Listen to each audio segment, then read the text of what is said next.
Today's question is about rhinoplasty and thick skin versus thin skin.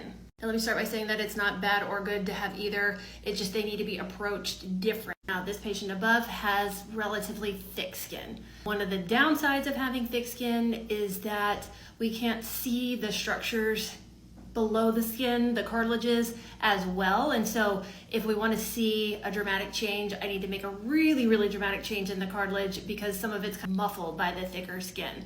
The upside is that any little abnormalities, little lumps or bumps are usually covered by the thick skin. Now down below, this is a patient with very thin skin. Patient's a little bit older and skin has thinned over time. Also, I think she probably naturally had pretty thin skin. Now, the upside of thinner skin is that you can see the changes in the cartilages after rhinoplasty much better, much more dramatically. But the downside is that any little irregularity is also gonna show. In these two patients, I did a very similar rhinoplasty. I rearranged the cartilages in a very similar way, and you can see in the top view, her nose looks different, the rotation's better, but it's not quite pointy, and I think that's blunted a little bit by her thick skin. She's still a little bit early in the process here also, whereas below, you can really see all the differences, and we were able to see the differences earlier in the process. They're both about 6 months at this point because of the thinner skin.